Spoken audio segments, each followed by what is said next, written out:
جس طریقے سے انہوں نے جام شہادت نوش کیا وہ کلیئر ریفلیکٹ کرتا ہے کہ وہ اپنی کاز سے آخری دم تک جڑے ہوئے تھے۔ اور اس میں جو ایک اور بات، اسرائیل اس سے پہلے یہ پروپیگنڈا کرتی رہی کہ جو یحییٰ سنوار ہیں اپنے آپ کو بچانے کے لیے وہاں پر جو غزہ کے اندر ٹنلز بنی ہوئی ہیں وہاں پر چھپے ہوئے ہیں، بلکہ جو ہاسٹیجز ہیں اسرائیل کے جو اس وقت قبضے میں ہیں غزہ کے، حماس کے، وہ ان کے ساتھ چھپے ہوئے ہیں، ان کو بطور ہیومن شیلڈ استعمال کر رہے ہیں تاکہ اسرائیل ان کے اوپر حملہ نہ کر سکے۔ لیکن اس کے برعکس یہ فوٹیج دیکھی جا سکتی ہے کہ وہ ایک عام بلڈنگ رفح غزہ کے اندر موجود تھے، اور جو دعوے کر رہی تھی اسرائیل کی حکومت کہ وہ ہاسٹیجز کو ایز اے شیلڈ کے طور پر استعمال کرنا چاہتے ہیں، اس کی بھی اس سے نفی ہوتی ہے۔ تو آج جب فلسطین کے اندر وہاں پر لوگ مون کر رہے ہیں، دکھ کا اظہار کر رہے ہیں، لیکن ایٹ دا سیم ٹائم وہ موٹیویشن بھی لے رہے ہیں، اور وہ یہ کہہ رہے ہیں کہ یحییٰ سنوار کی شہادت سے جو کاز ہے فلسطین کی وہ ختم نہیں ہوگی، بلکہ اس کو ایک نئی تقویت ملے گی۔ اور یہ جو اسرائیل کا اقدام تھا، کہا یہ جاتا ہے کہ اب ایک نئی جنریشن جو ہے فلسطین کے اندر، جنہوں نے یہ بربریت، یہ جینوسائیڈ اسرائیل کا دیکھا ہے، جو یحییٰ سنوار کے آخری جو لمحات ہیں ان کو ایک نئی موٹیویشن ملے گی کہ وہ اسرائیل کے خلاف جو پہلے سے زیادہ جو مزاحمت کریں۔ اب جو ذکر کرتے ہیں تھوڑا سا یحییٰ سنوار یہ کون تھے، تھوڑا سا ان کی بایوگرافی کے بارے میں ہسٹری جاننے کی بہت ضروری ہے، کیونکہ کوئی بھی شخص جو ہوتا ہے وہ کہتے ہیں کہ پیدائشی وہ فائٹر نہیں ہوتا، یا آپ اسے کہہ لیں کہ اسرائیل اسے کہتا ہے کہ جی وہ دہشت گرد ہے، وہ حالات ہوتے ہیں جو انسان کو مجبور کرتے ہیں۔ ان کی پیدائش ہوئی 1962 میں خان یونس ریفیوجی کیمپ میں، اور ان کے جو والدین تھے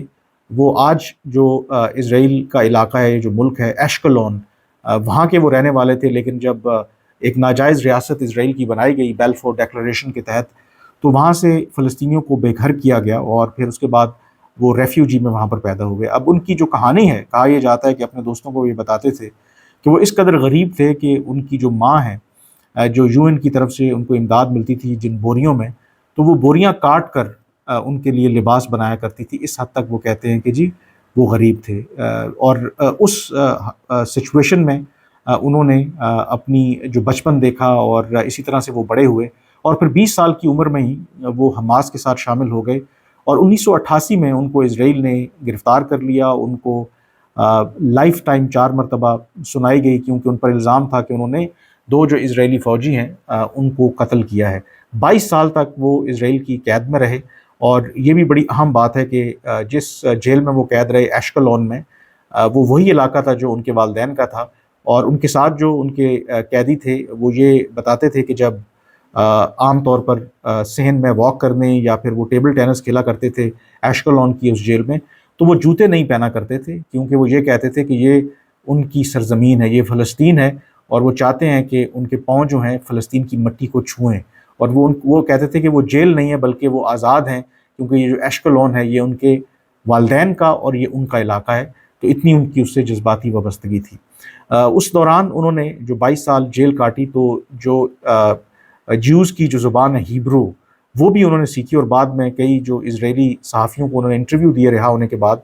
تو اس میں وہ ہیبرو میں بھی بات کر رہے ہیں۔ لیکن 2011 میں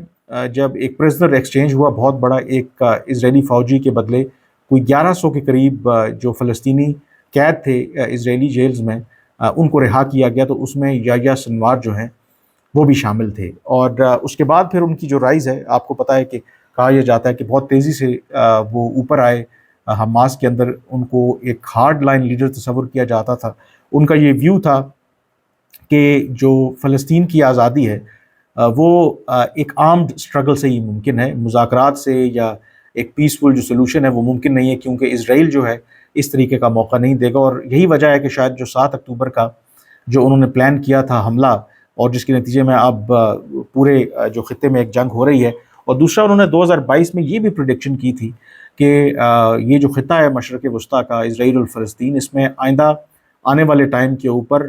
مذہب کی بنیاد پر ایک بہت بڑی جنگ لڑنے والی ہے۔ یہ انہوں نے پہلے سے ہی وارن کیا تھا۔ ایک تو یہ ان کے حوالے سے بات ہو رہی ہے۔ اب جب ان کو اسیسینیٹ کر دیا گیا ہے، تو وہاں پر کہا یہی جا رہا ہے کہ اس سے پہلے بھی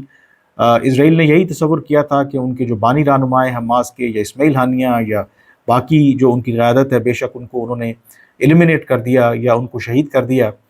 ان کا یہی خیال تھا کہ اس کے بعد جو حالات ہیں وہ نارمل ہو جائیں گے، لیکن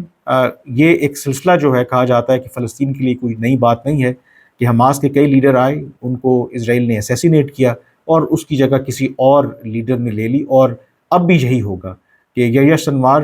چلے گئے، شہید ہو گئے، ان کی جگہ کوئی اور آ جائے گا، کل کوئی اور شہید ہوگا۔ لیکن جو مناظر میں ایک دفعہ پھر ریپیٹ کر رہا ہوں جو اسرائیل نے جاری کیے، وہ آئی تھنک اسرائیل کو وہ مہنگے پڑ رہے ہیں۔ اب جو فلسطین حماس کے لوگ ہیں وہ اس کو ایز اے موٹیویشن کے طور پر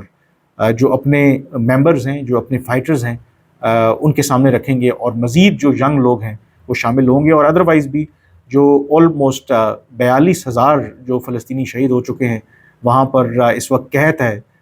گھر کے گھر تباہ ہو چکے ہیں۔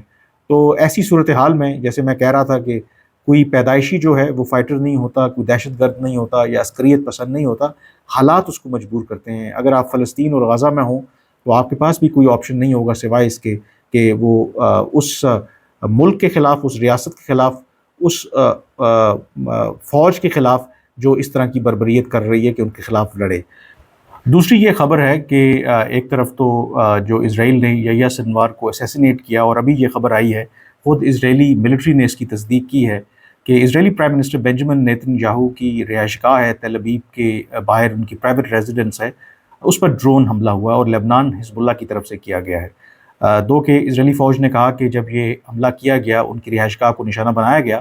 تو اس وقت اسرائیل کے پرائم منسٹر اور ان کی اہلیہ وہاں پر موجود نہیں تھی، لیکن کسی جانی نقصان کا، اس لیے کسی جانی یا مالی جو نقصان ہے وہ نہیں ہوا۔ لیکن اس سے ایک چیز ضرور ظاہر ہوتی ہے کہ باوجود اس کے کہ اسرائیل نے جو کیمپین کی حماس کے خلاف غزہ میں اور اب لبنان میں جو حزب اللہ ہے، تو کہ اسرائیل کی جو ملٹری پاور ہے اس کو سپورٹ جو تمام جو مغربی طاقتیں ان کی ہے، حماس اور حزب اللہ اس کے مقابلے میں کچھ بھی نہیں ہے، لیکن اتنی کارروائی کے باوجود لبنان حزب اللہ کی طرف سے صرف ٹارگٹ ہی کرنا چلیں، اس میں ان کو کامیابی نہ ہی ملی ہو اسرائیلی پرائم منسٹر کی رہائش گاہ کو، اس سے صاف ظاہر ہوتا ہے کہ حزب اللہ اور جو حماس ہے وہ ابھی بھی یہ جو کیپیسٹی ہے اور یہ ایبلٹی جو ہے وہ مینٹین رکھتے ہیں کہ وہ اسرائیل کے خلاف کارروائی کر سکیں، ان کے خلاف راکٹ فائر کر سکیں۔ وہ الگ بات ہے کہ کتنا ان کو نقصان ہوتا ہے۔ تو یہ بات بڑی کلیئر ہے کہ اگر اسرائیل یہ سمجھتا ہے کہ جو 1 سال سے زائد انہوں نے یہ پورا ایک جینوسائیڈ کمٹ کیا ہے،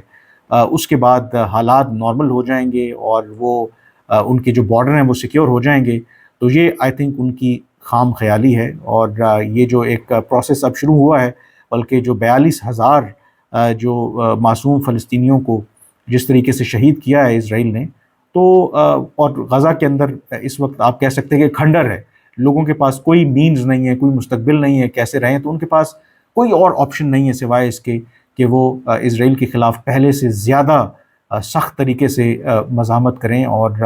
یہ چیز آئی تھنک اسرائیل کو سمجھ نہیں آ رہی، اور ان کی جو ہارڈ لائن لیڈرشپ ہے، تو کلیئرلی یہاں پر